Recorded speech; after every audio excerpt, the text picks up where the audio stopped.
Hey everyone, Rob here. Did you guys know we've got more and more amazing content for you if you're a patron of edgeofwonder.tv? That's right, if you're responsible for keeping our channel going, we're doing our best to partner with more and more people to get you the kind of content you want. And we've decided to give you guys on YouTube a taste of what these amazing content creators are doing. Recently, we brought on Justin Deschamps from Stillness in the Storm. Not only is he a scholar and a gentleman, he's also got a pretty fantastic beard and mustache. We're calling this channel on .tv Into the Storm. Pretty rad, right? In this episode we're premiering today, Justin discusses whether the elite and dark forces feed on our energy. And is there a way to activate our mind so that we turn negative emotions into positive energy? In this episode, Justin takes time to reveal the science of Loosh while talking about the spiritual technique of cheerfulness. Did forces of darkness remove this sacred knowledge because they need us to be in fear to feed their matrix of control? Perhaps we've always had the tools to free ourselves from fear, paranoia, and anxiety, turning the lead of life's hardships into the spiritual gold of the soul. Today's episode by Justin is called Loosh Science. You guys excited? We are. Without further ado, we'd like to give a warm welcome to Justin Deschamps to our YouTube channel for a special episode of Edge of Wonder. Be sure to join us on edgeofwonder.tv for more videos by amazing content creators like these. Without further ado, we'd like to give a warm welcome to Justin Deschamps to our YouTube channel for a special episode of Edge of Wonder. Be sure to join us on edgeofwonder.tv for more videos by these amazing content creators we have the pleasure to be working with.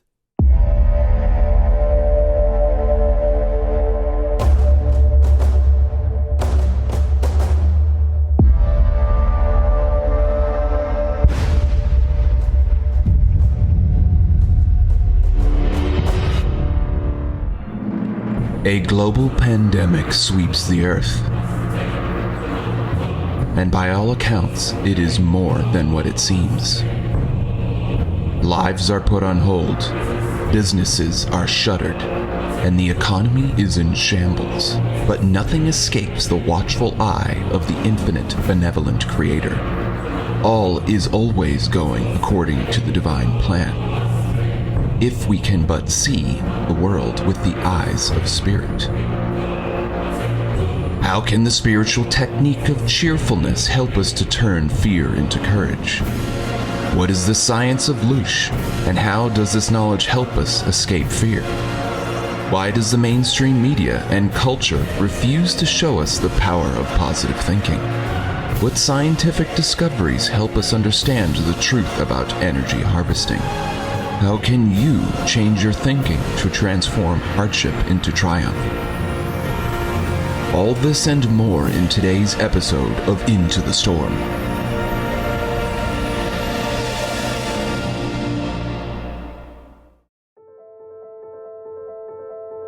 Welcome back to Into the Storm. I'm your host, Justin Deschamps.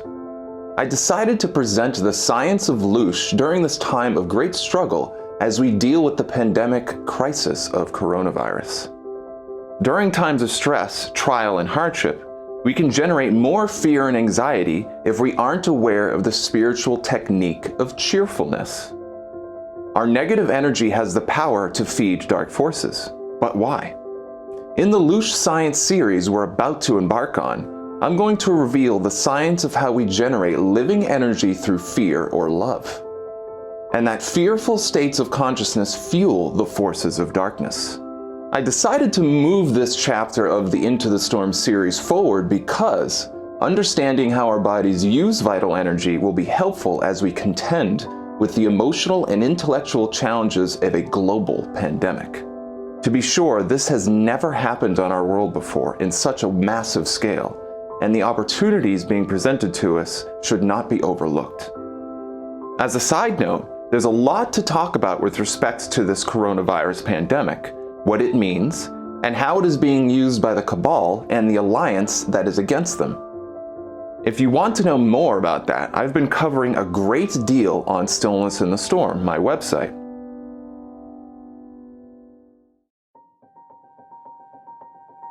First, we need to define the things at play or components in the engine of our being.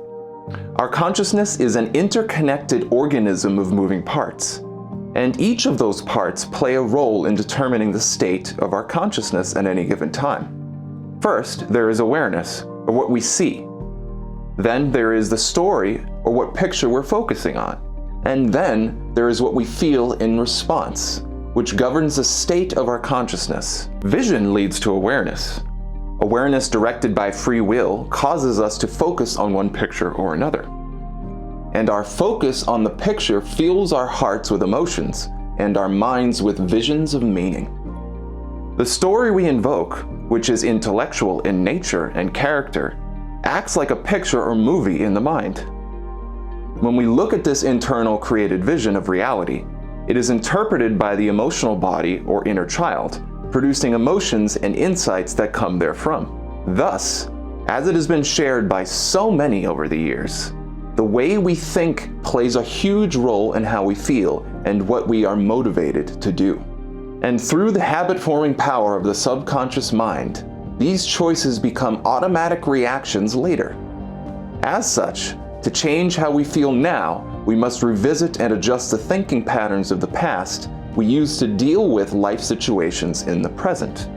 In this way, our emotional life is a tapestry of thinking choices made throughout our life. How we decided to react or respond to a situation creates a bias or way of thinking, and this I call the interpretive frame. To illustrate this point, I want you to imagine two reactionary stances in a life scenario. Here's the scenario.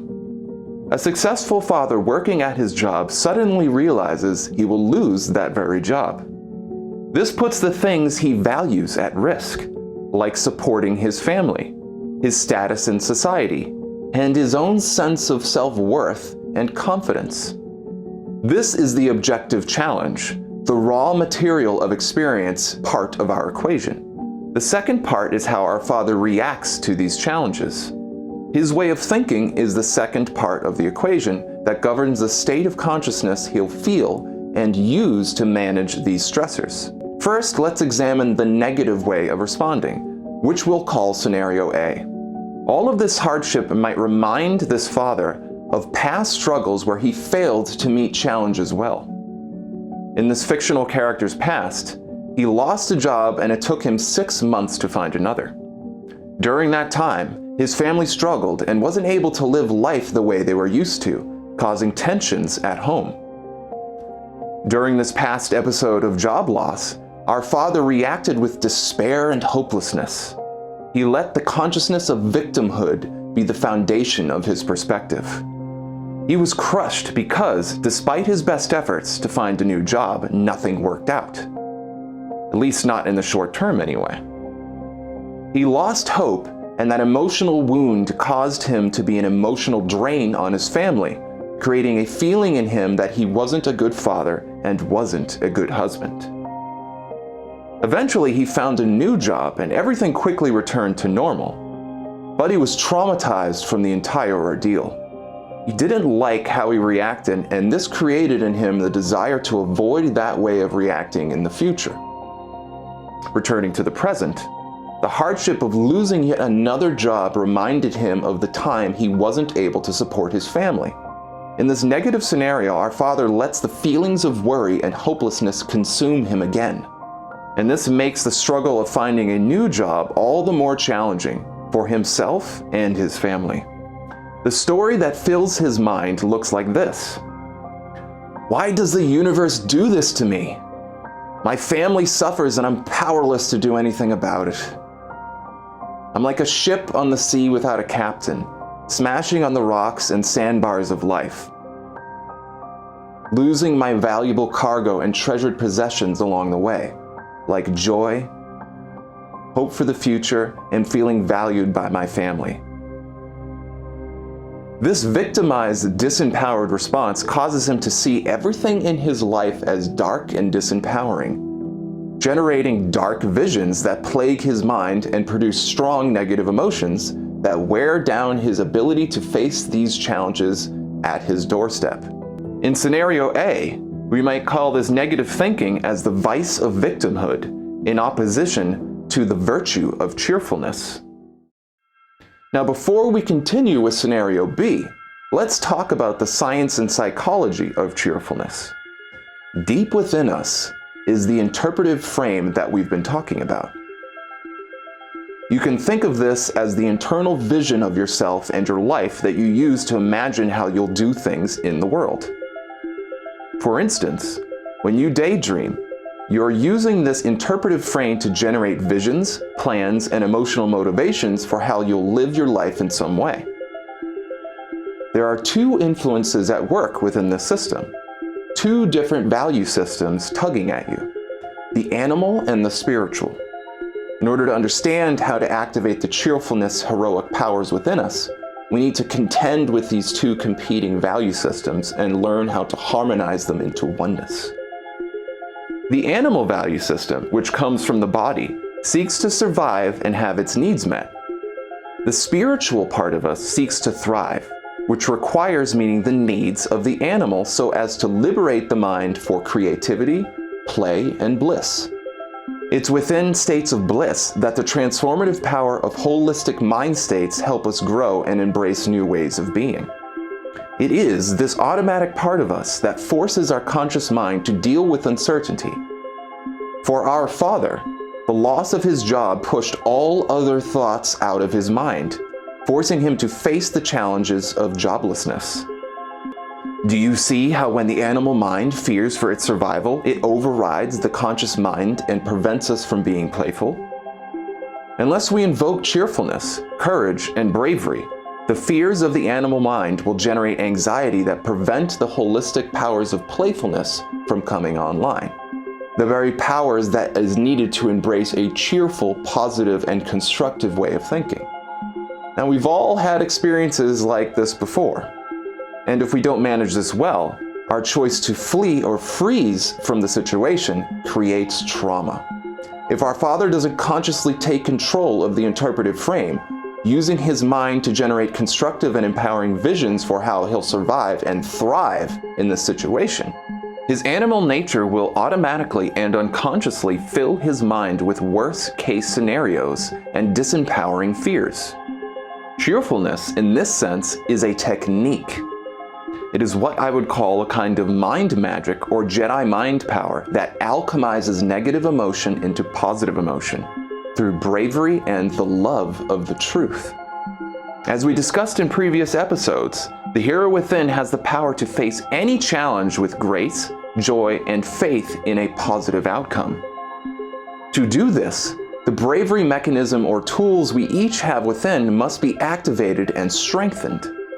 The animal mind is designed to resist anything it doesn't value. And in this case, our father doesn't value the loss of his job, and as such, he will feel the temptation to run away from the truth of this situation.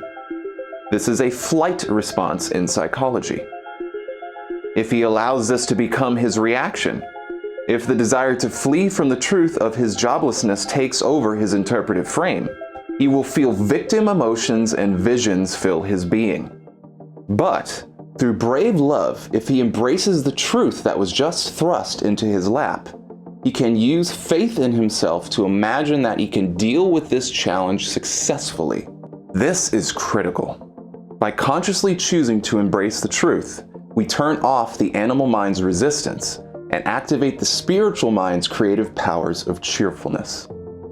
The moment our father allows himself to believe in the fact he can meet this challenge successfully, which is investing himself in a best-case scenario, his interpretive frame switches from flight to fight, using psychological terms. Now here, I don't mean fight as in rage or wrath. I mean the psychological definition of fight, which means we muster all our resources to deal with a situation. This is called the bravery response. This literally changes the brain state and our being, which we can measure using various medical devices, such as an fMRI or a PET scan. Thus, to review, cheerfulness is the technique of faith in yourself using your imagination to create a vision of how you can deal with a situation successfully, which creates an emotion of excitement and enthusiasm. The emotion, in this case, indicates the bravery centers have been activated, and the body and mind are retuning themselves away from victimhood toward heroism. How many people are doing good for humanity during this pandemic by embracing the truth of it and using it to activate their creative powers? There are countless stories of volunteers doing good work that I take the time to cover on my website, Stillness in the Storm. In this way, I am using this global situation to show the world the power of cheerfulness and heroism, something that is literally unfolding right now as you watch this episode. The enemy of the hero is resistance to the truths of life, cowardice. To become the hero, to activate cheerfulness and our superpower of positive thinking, we must embrace the whole truth. If not, the animal circuits of resistance and fear will block our higher abilities. Now, everything I just described is documented psychological science that we've only recently understood in the past 30 years or so within academic circles. Now that you know the technique of cheerfulness, I will reinforce this throughout the series to really cement this understanding in your mind. Let's explore how, in scenario B, our father uses cheerfulness and heroism to weather the storms of his life with grace and joy. With the loss of his job, our father is reminded of the trauma of the last time he lost his job. In that moment, where he is told he no longer has a job, a flood of intense anxiety fills his heart, as visions of worst-case scenarios and the memories of the past flood his mind. His inner child is in distress, and his animal instincts to flee or freeze are tempting him. But in an act of will, he chooses to imagine himself dealing with the situation constructively. He thinks of all the things he can do to ensure he doesn't lose hope. He thinks about what jobs he can apply for. He thinks about going back to school and getting more training. He then imagines all the things that this will mean for his family and thinks of ways he will comfort his wife and his children. All this positive thinking was triggered by the act of believing in himself and in faith in the universe that it will meet him halfway to manifest a positive future. Interestingly enough, if he uses a personal concept of the Creator to do this, it will activate deeper powers of spiritual emotional support. Something we'll explore in future episodes when we discuss the nature of the Creator-creature relationship. Taking a step back, his choice to act constructively did several things. To be constructive, one must first embrace the entire or full truth, in all its rawness. This is what the hero does. They take a moment to open their hearts and minds to the reality thrust upon them in any given life situation. This naturally activates holistic brain function, uniting the left analytical brain with the right creative brain. You see, our brains and being are designed to be creative and playful if we're willing to embrace the truth fully. If we don't, our animal mind will try to resist the truth, triggering the flight or freeze responses that cause disempowerment and victimhood. Our father's choice to accept his situation with faith in himself activated the superpower of positive thinking within him. Now, instead of feeling paralyzing fear, he feels excitement and the feelings of courage flow through. He brings that good cheer to his family, and their emotional sensors in their brains and their bodies receive that energy, and it naturally calms their hearts. The hero powers we just outlined are within each of us, but due to cultural programming and a lack of knowledge about how our being is trained through early childhood experiences, many of us never develop these skills. But make no mistake, right now, there are opportunities to gain these skills at your fingertips, and I will do my best to show you how.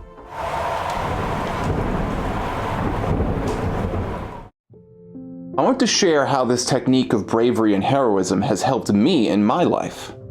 In short, I've had a lot of personal challenges in my life. When I was 19, I got addicted to opiates through OxyDATIVE, and later formed an addiction to heroin. As you might expect, this was a huge challenge for me. But as I've been suggesting to you, nothing in life is worthless or pointless. All of life experiences are opportunities for growth and wisdom. And for me, my hyper-analytical and philosophic mind led me step by step to more truths that I needed to grasp to transcend my addiction.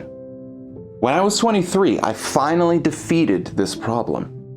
spending a year in self-reflection where I filled dozens of notebooks with my attempt to understand the mechanics of what I just did. The techniques I developed, I later discovered were supported by psychological discoveries in science. And now, having accepted the opportunity to learn the technique of cheerfulness for myself, I can now share it with the world.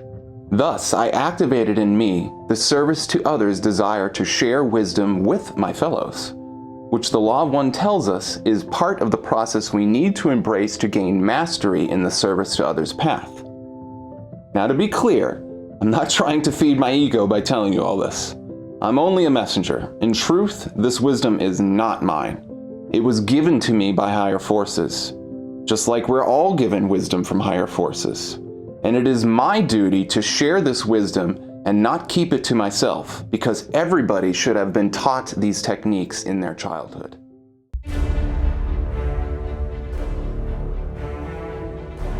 Prior to verse 2 of Genesis chapter 1, time did not exist.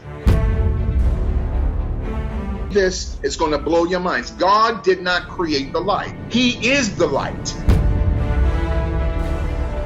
The deep state is being exposed. They're going down, okay? Why? Because they want to integrate a Luciferian psyop. The entire basketball apparatus of the NBA is connected to the Chinese Communist Party. Now you have COVID-19, which is, through reverse engineering, a combination of the first 18 strands of the 19 pathogens or strands that make up the coronavirus. Each pathogen is designed to affect a certain ethnicity. It is mind-blowing stuff here. Rob, looks like you're getting ready to explode. They're all interconnected. And this is the reason why I don't have a lot of friends, because I reveal the truth. I'm a contract killer. My job is to decapitate demons as we're exposing the greatest global cover-up in human history.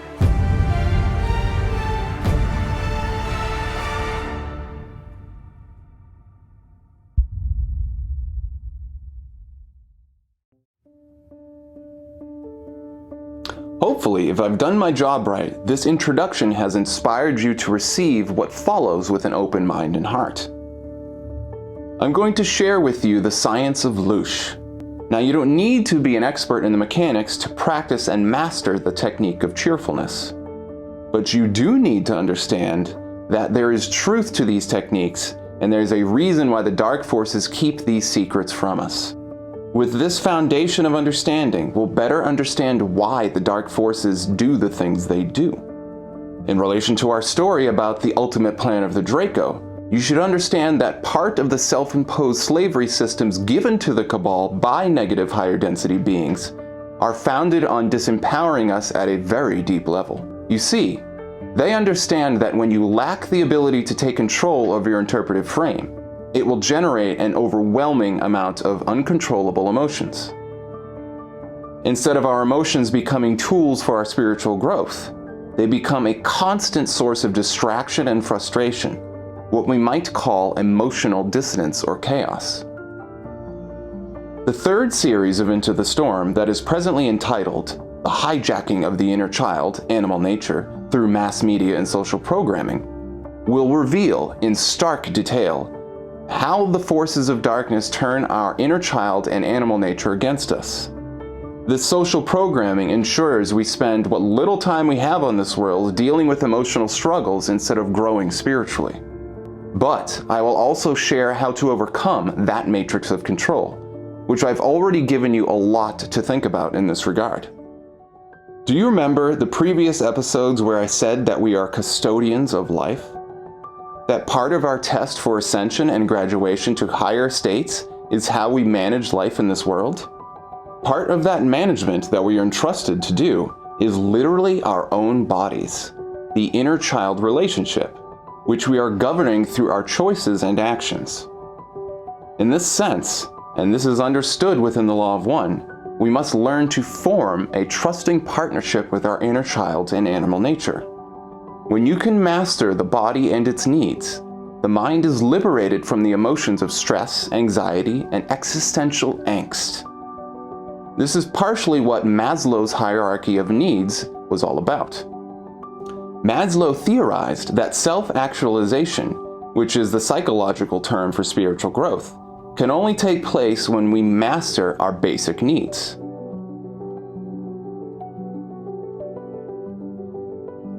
This is mostly true, except we're actually always growing spiritually. In the initial stages, part of the initial training of being human is the school of wise management of our inner child, so to speak. I'm going to try my hardest to make the more science-heavy information very easy for you to understand. With this knowledge in hand, the Deal with the Devil episodes will make a lot more sense. And hopefully, you'll have some food for thought for how to live a happier life. Are you ready to start?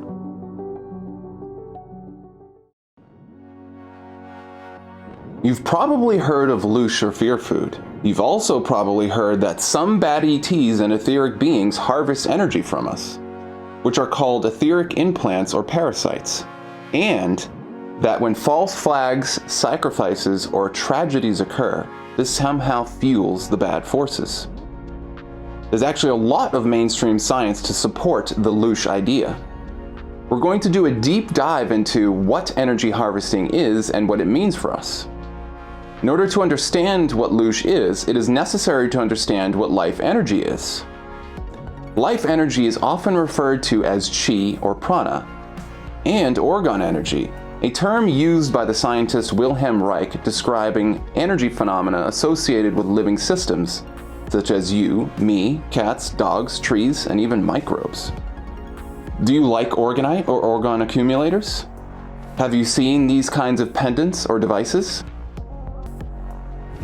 This is actually one right here. Do you know you can break up clouds, chemtrail haze, and even repel negative UFOs, which Reich actually did in Virginia during the 50s? One day we'll talk more about that fascinating story.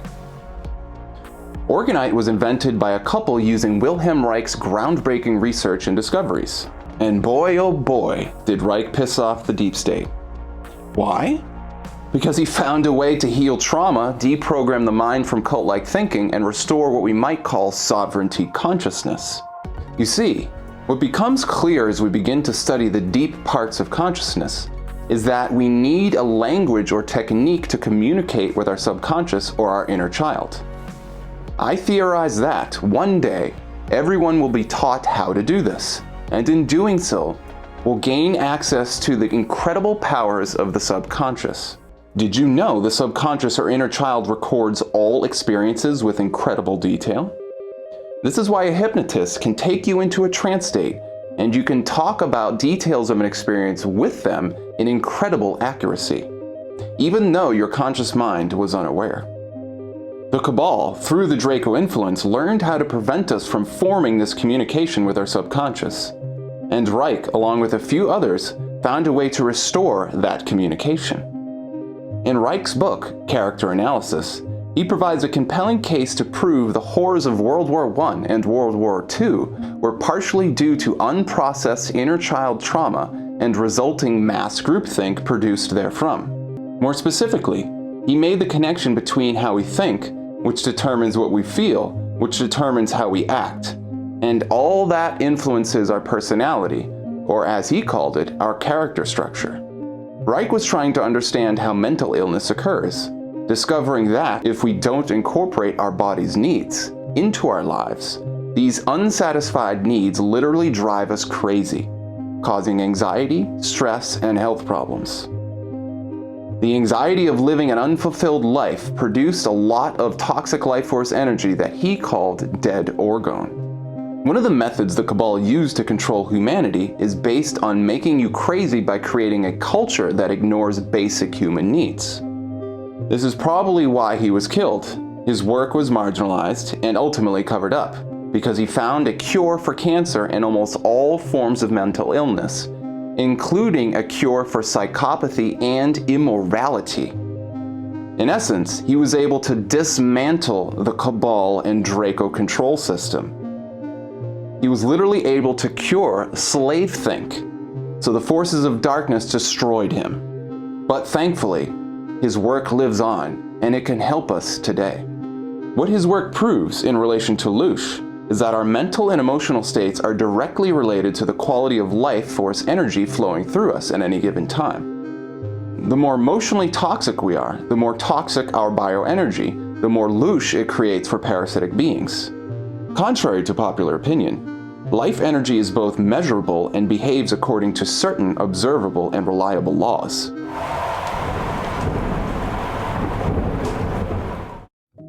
Those who are able to read auras or energetic fields know that a person may have a different vibe at any given point throughout the day. This means a person's energy field and life force energy changes. Mainstream science refuses to accept the truth about life force energy because if such knowledge were common, then people would be in much better position to take care of their own well-being, both physically and spiritually, and this would not suit the service to self agenda that governs our world.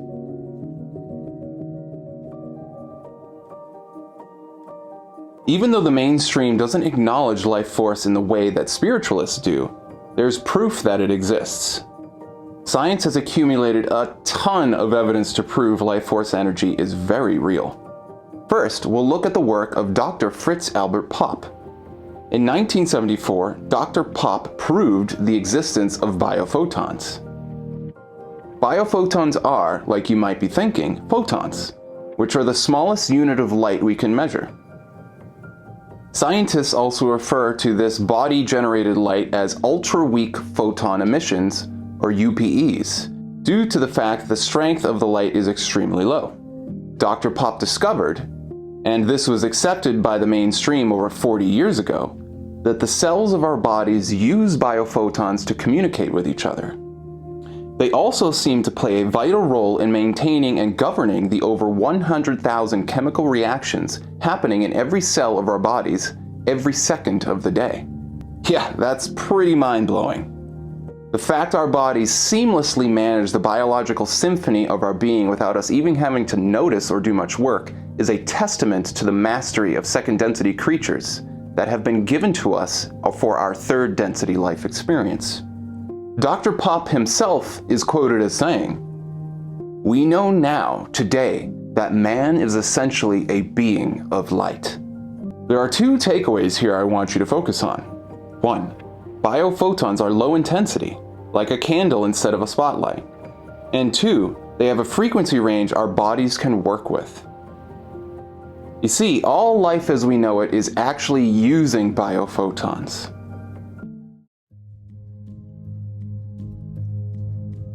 Biophotons and cell-to-cell energy exchange is founded on frequency, resonance, and coherence. Have you heard these words before? Have you heard that all is vibration and frequency? Well, now I'm going to show you the spirit science behind it, which the Cabal know and keep hidden from us. As a matter of fact, what I'm about to share with you is the secret of how information moves from one body to another, one mind to another, or one spirit to another. In Hermetic philosophy or natural law, this knowledge is founded on the principles of correspondence, vibration, polarity, causality, and gender. The technical name for this science is sympathetic vibratory physics or entrainment. Whew, wasn't that a mouthful?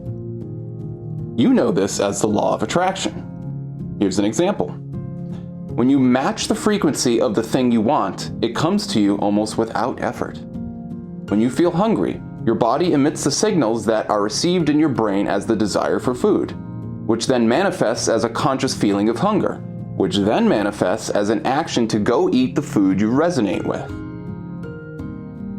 At each step, the information from the previous entrains or activates the next step in the chain. Here's an example of entrainment using sound. Tuning forks can share energy and vibration through frequency. If the forks are in resonance, which means they're tuned with each other, they can activate each other when their sound emissions come into contact. Check this video out. I think you're gonna like it.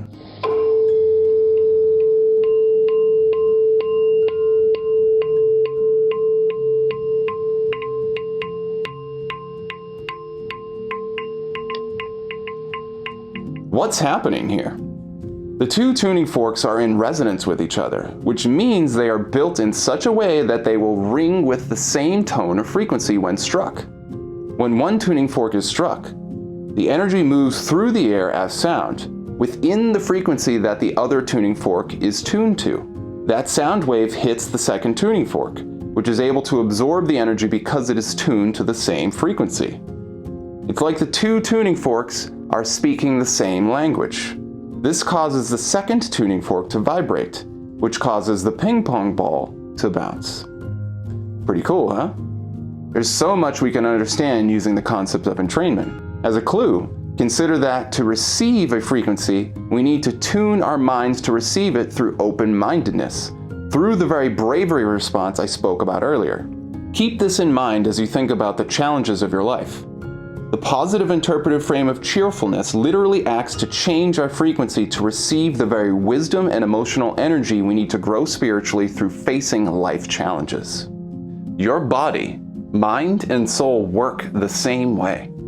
These energies flow using the mechanics of entrainment I just outlined for you. With biophotons, it works like this.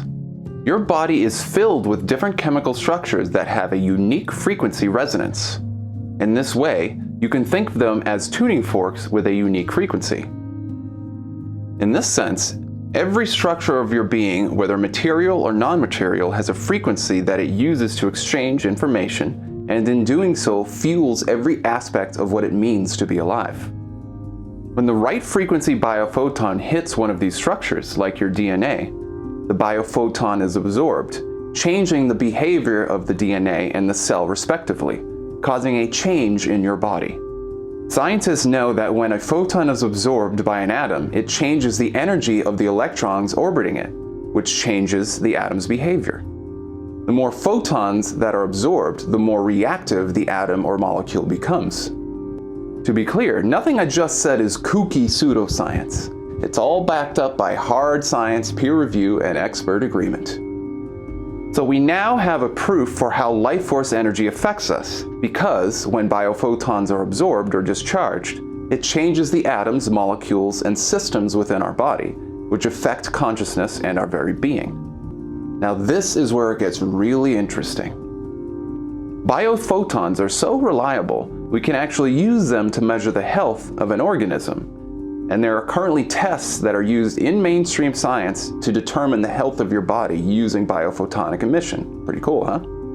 Scientists have proven that when a living creature is under oxidative stress, which is a technical term for when we are releasing a lot of biophotonic energy, a lot of biophotons are released. What's more, psychological or emotional stress have a direct effect on our oxidative stress levels. The more unchecked psychological anxiety we feel, or fear, the more photons are released. Did you catch it? We just found ourselves proof that prolonged fear causes oxidative stress, which triggers biophotonic release. We just proved that fear literally generates Loosh, which we call excess biophotons in mainstream science. And as a reminder, Reich called this toxic energy dead orgone. The same stuff that is produced by trauma, which leads to diseases of mind and body. We now know that fear literally releases more bioenergy. Now what's interesting is scientists also know that the longer one stays in a stressed out state, the more their body and mind degrade. Specifically, prolonged states of anxiety can cause general anxiety disorders that basically keep the fear switch turned on all the time. This means if we don't find a way to heal our consciousness by facing our fear, we'll pump out a lot of Loosh for the negative entities to consume. Thus, without bravery, we cannot turn the energy of fear into something constructive, which means a parasitic being can harvest this energy and use it for their own purposes. The next time you feel drained from toxic mind states, you'll have some food for thought as to why and what's happening. Our bodies generate more bioenergy when we're stressed because this fuels our mind and body for action. So this is actually a good thing. It's not that we want to turn these systems off, it's that we want to use the energy properly for our own purposes. If we use this energy in a constructive manner by invoking cheerfulness and a positive constructive attitude, the interpretive frame changes to feed our mind with visions of success and hopefulness. This in turn changes our emotions from negative to positive, reversing oxidative stress, causing the biophotonic energy to be reabsorbed into the DNA and the cells of our bodies. This is how a warrior on the battlefield uses courage to defeat their enemy. This is how a mother lifts a 2-ton car off the ground to save her child. This is how a battered housewife makes a stand and initiates the cascade of life changes needed to stop her abuser. How does DNA receive this biophotonic energy? Is there any truth to the legends and myths we've heard throughout the ages about vampires? How does a negative being consume Loosh? Why does a psychopath feel pleasure and joy from hurting others when normal people don't? What historical examples can we pull from that prove energy harvesting by the service to self path is real? How does the culture or social environment influence us through our herd instincts? How does embracing the Creator's will and the service to others path protect us from toxic social influence? Why do the dark forces use technology to extend their life? All this and more in the next episode of Into the Storm.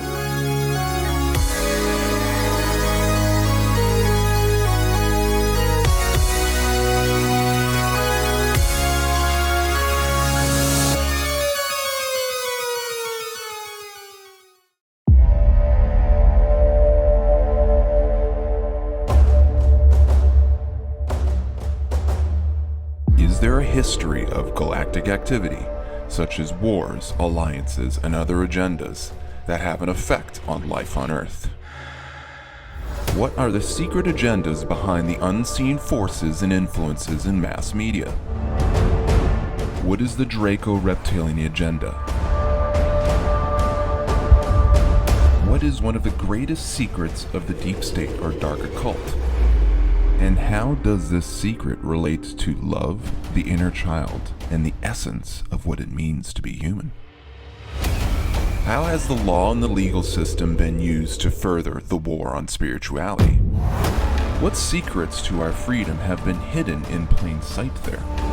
The powers that be are required to reveal their secrets to us. Some of the best secrets of all are contained within the legal system itself. And I'll be showing you what these secrets mean for our liberation and evolution.